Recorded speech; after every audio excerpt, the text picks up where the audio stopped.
Could we please wait till after the show? Okay, you had a question. Stay right there. Stay right there. I'll come up there. You. Yeah? Guess what?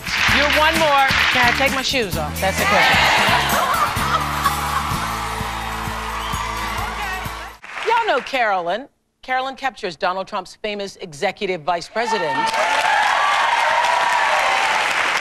And his henchwoman in the boardroom. So we enlisted Carolyn to put our viewers through a big-time job interview. Donald Trump is here to critique the whole thing. First up, Chris. Remember, she's looking for her first job and has never been on an interview. Why don't you start by telling me a little bit about yourself? Recently, I'm going through a divorce and have transferred back from leaving the state of Hawaii. Okay. And tell me what you're looking to do in the Trump Organization. I got my degree in psychology, and I believe that I'm a people person.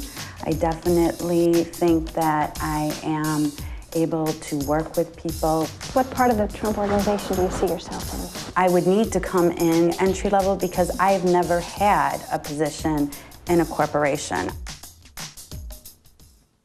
Okay, Donald and Carolyn, start with the bad news. The bad news, I think, the first thing she said when I said, tell me about yourself, the first thing you said was, I'm going through a divorce. So that was very personal, a negative. So I would probably start out on a positive smile, perhaps. Maybe not so personal where you want to be, but where you want to go.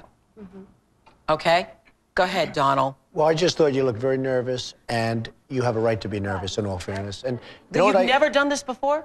Not, and especially not in front of cameras. Okay, go ahead. I'm sorry, Donald. Go, I'm sorry. Now you look a little nervous, but you know the best way to solve the nervous problem? Just say to yourself, it doesn't matter.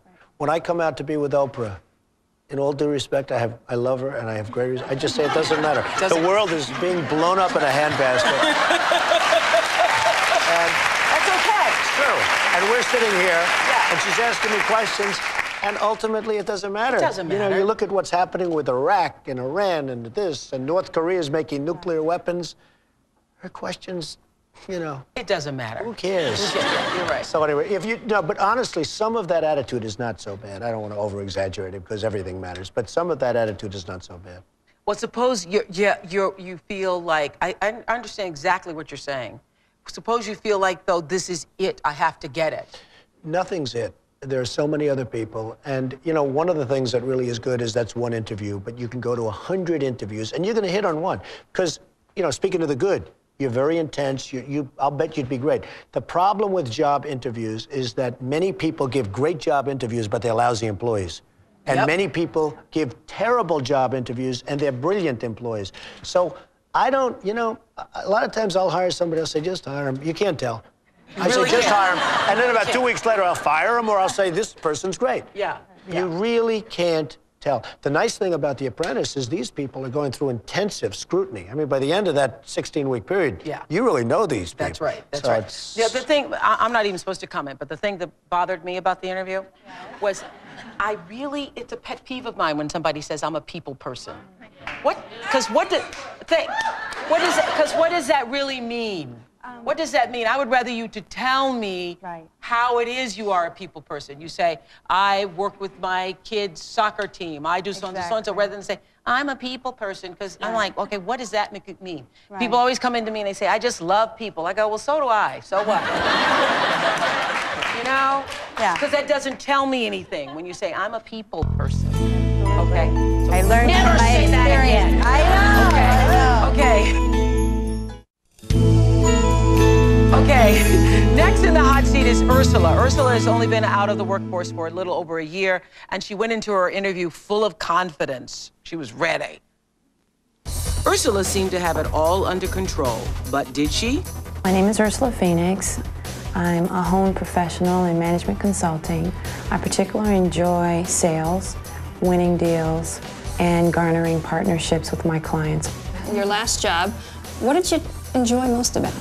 I'm always looking at bringing the return on investment to the customer base. I have a thank you card for you that I hand wrote. How do you know it went well? If I'm involved, it's a win. Okay. Thank you so much. Thank you so much.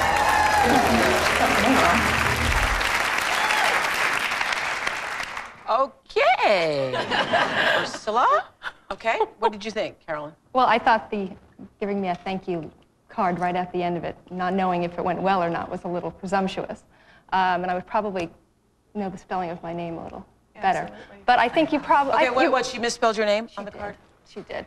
But, Oh. hey, attention to detail. I think you dominated the interview a little bit too much. I know that was just a small excerpt of what was there. But you looked a little nervous and you sounded a little robotic. Maybe you had to come across that personality needed to come out, a smile, hi, how are you? Things that excite you. I was trying to get things out of you. What do you enjoy? Personally, not what's on the paper. You sounded a little scripted. I think Donald's advice is really good, to walk in there with it doesn't matter, because, you know, I just was recently casting people for a film that we're doing, and you can feel the desperation in people, and you don't want to sense the desperation. You don't want to sense that this means everything to the person, right?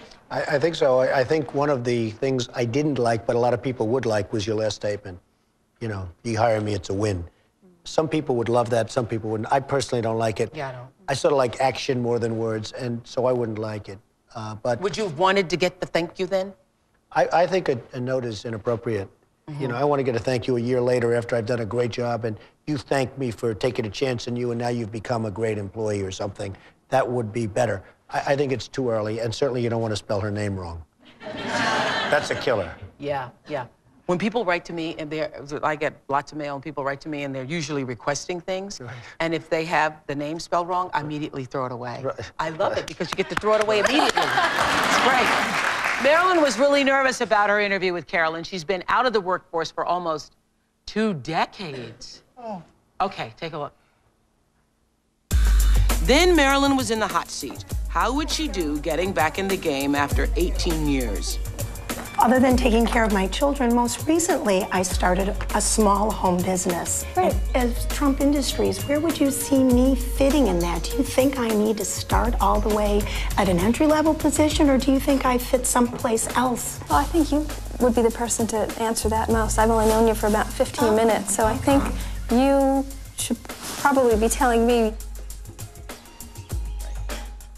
Go ahead. I think that pretty much said it all. I think you were asking me more questions about the organization or what I thought, as opposed to what you can do and what you're about. You can ask my advice, but I wouldn't do it on the job interview. Well, I would agree with that, and it's obvious that you hadn't been involved in jobs and job interviews and all for a while, and that's okay. And I think with all three, I think they'd be unbelievable. I think you would all three be much better than you were in the interview. I really do. Better on the job. Better on the job. Yeah, I do too. I would agree with that. I agree with that. And so your advice would be not to go in asking questions. You should do your research so that when you walk in, you know where you fit in, so you can tell the person. Another thing I really don't like when people want a job and they'll say, I'll do anything. That's I'll do anything. Or I've done everything. What did you do at your last job? I did everything. I did everything. Well, let me hire I'll you right do now. anything. You've done it all. Can I come work for you? I'll do anything. Yeah. And because if you say, look, I need somebody to sweep the floor, and they really don't mean that. But I think, Oprah, we're putting the three women in a very tough position because they're being just forced, not only a job interview with now a celebrity on the Oprah show, with another minor celebrity by comparison to Oprah, in all fairness, but they know who she is. And now they have cameras on them. So it's just the opposite of what I said before. But, if you did your 20 interviews, by the time you got down to number 10, I think you'd all knock them dead. Right. I really believe that. And I think you do a terrific job. Thank you. Thank you. That was great. Audience, thanks for getting up at the crack of dawn